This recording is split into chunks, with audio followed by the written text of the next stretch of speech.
Last year, I reviewed the Galaxy Tab S7 Plus and found that while it was a great tablet, I was a little bit disappointed with the extra features to make it a laptop replacement, and found that it really didn't do that. But now I've got the Galaxy Tab S7, and I've been using it for a few months. And this one is quite a bit different, but largely follows the same formula. And I was curious if whether this is going to succeed where the other one failed. Let's talk about it. This is ISO, and this is the Galaxy Tab S7 review. Like I mentioned in the review of its older brother, the design of the Tab S7 has some similarities to the iPad Pro line, but not really as much as you'd think. On first glance, while the curved corners and the kind of flattened edges might remind you of the iPad Pro, the real experience or the real design in person looks quite different. First of all, the extra width of the Galaxy Tab S7 is substantially different than that on the iPad Pro. It feels like a significantly longer tablet, which is a little bit awkward in both portrait and landscape mode, but it means that you're getting closer to what is a phone experience on this. I particularly like the fact that this is 16:9, but we'll get to that in a second. Outside of that, the design is okay. I love the aluminum build, which feels quite premium, but weirdly enough, the edges has the same texture that the Galaxy Z Fold 2 has that I really don't like. It's kind of a lined, brushed aluminum texture, which while it might look premium, it feels really strange on my fingers, and I just prefer a more matte or kind of glossy metal. The smaller size of the Tab S7, along with its thinness in portrait mode, means that it's a lot easier to hold it in your hand for longer periods of time. It is quite comfortable to hold, but in landscape mode, I would say that it might be a little bit more difficult considering how long this radius is. Like the S7 Plus, there's an optional keyboard and kickstand attachment that I accidentally bought when I bought the S7 Plus, then bought the real S7 Plus's keyboard and kickstand. And now that I have this, I don't want to spend another $200 or $150 on another keyboard attachment that I ultimately don't use. We'll get into that detail later, but I do miss the kickstand because I think that is one of the best features to have on a tablet, and those kickstands are actually really impressive, a lot better than all the floppy mess that Apple provides for their iPads. The display on the S7, although quite incredible, is unfortunately only an LCD and not an OLED like its bigger brother. I generally don't have a big issue with it because it is still 120 Hz, so it is incredibly smooth and easy to navigate, which is nice. I will say that the OLED made it a lot more nice for watching movies and TV on, and I wish it came in this model, but I understand that this is a lower priced model. As a result, if you're looking for an OLED-like experience on a 10-inch screen, unfortunately you have to go back to an older version of the Tab S line because Apple is only offering micro LEDs on their larger 12.9-inch iPad Pros this year.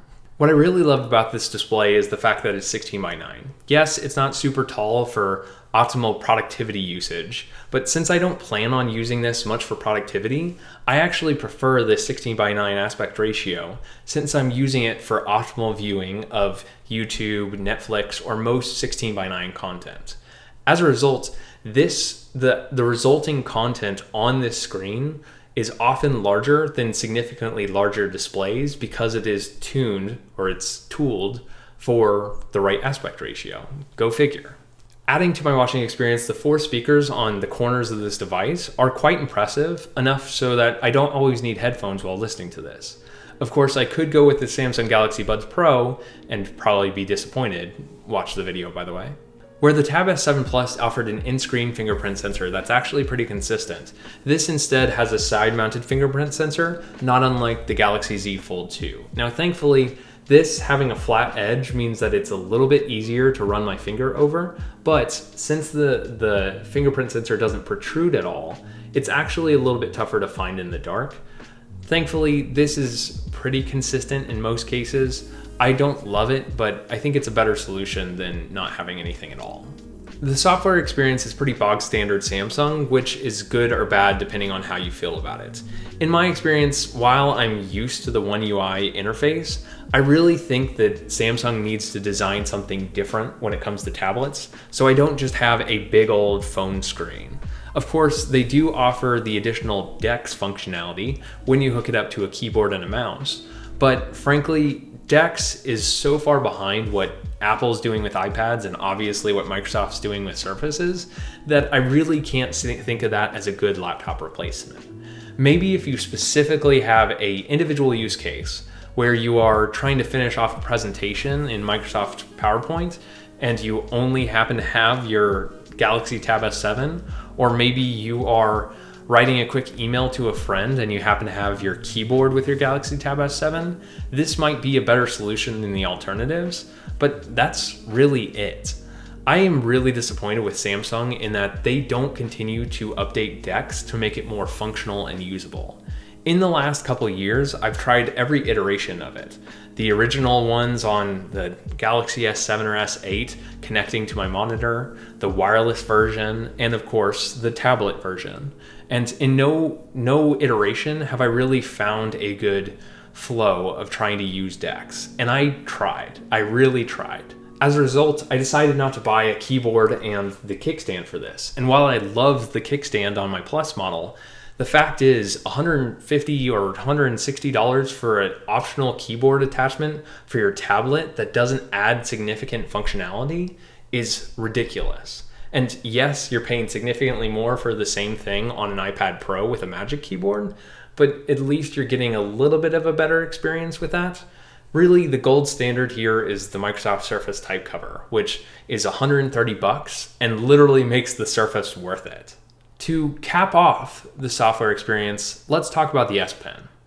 The S Pen on the Tab S7 is the exact same pen that you get on the Tab S7 Plus, which is to say a cheap plastic piece that it really is not the best S Pen I've ever used. Now, granted, it is larger than that you'd find on a Note, so it fits more naturally in your hand, but it feels like it's constantly about to break in half by how thin and light it is. The experience of writing on the display is just like any other S Pen before it, which is to say it's super fast, super responsive, and quite natural to use. But unfortunately, Samsung hasn't done a lot to upgrade the experience for the past, say, year or two, probably since the Note 10. And so as a result, the actual software support for the S Pen is still limited compared to some of the things that you get with the iPad. I tried using this side by side with the Surface Pro X with the Slim Pen and an iPad Air 3rd generation with the original Apple Pencil. And frankly, I found the software experience on the iPad to be the most consistent. What I was doing was basically practicing my Chinese characters and then copying and pasting the translations between applications. And it was a lot easier to do on the iPad than it was on either of the other devices. And so if I had my choice, I'd want Samsung to focus on getting a kind of parity experience on One UI to the iPad. Of course, Samsung has their own unique software features for the S Pen, like gesturing through the air to skip tracks and weird stuff like that, but I've never found a natural use for any of that. And so really the S Pen usually stays on the back for me. Of course, I would say it stays on the back, except for this happens. Let me try that again. Of course, I would say it stays on the back, except for this happens. Again and again and again. It's cool that Samsung offers this magnetic charging solution for the S Pen the same way that Apple does for its iPad Pros, but the actual experience of putting it there is really, really bad. See, every single time I put this on a surface, I need to make sure to lead with this side. And so I'm putting it on the surface flat. Of course, it will always be tilted a little bit. But the problem is when I slide it onto a surface, like sliding it onto a table, on a couch or something like that, then the S Pen gets clipped off and falls into that same couch or on the ground or somewhere else. I didn't expect this to happen as much as it does, but I really think one of the benefits of getting that kickstand cover is the fact that it covers up your S Pen, because I lost this time and time again. Let's get to the bottom line. I think the natural comparison with this tablet is not the iPad Pro, especially not the one with the M1 chip, but instead maybe the newer iPad Airs with the more modern design, which are a little bit more comparable in price. Now, you can find the Tab S7 for a significantly reduced price than it was originally released for. keep an eye out and you might be able to find $450 or $500, especially for refurbished models, which is a significant discount over the iPad Air 4th generation. In practice, I think only if you are a massive fan of Android or you specifically want a content washing machine in a 16:9 aspect ratio, should you go with something like this. I think generally as a tablet, this is a great device. It's fast, it's smooth, and it's very, very phone-like. But over the last few years, the way that tablet manufacturers have been able to differentiate themselves is in those high-end features, like the ability to replace your laptop with it. And unfortunately, I don't think I would replace my laptop with this. I'd love to have a little 10-inch portable powerhouse laptop, and I think Samsung has the ability to make that, but they need to spend a lot more time and effort on DeX. Like, I would love for DeX to become something that I didn't think was kind of a joke. Hopefully we get to that point. Until then, I wouldn't recommend the Galaxy Tab S7.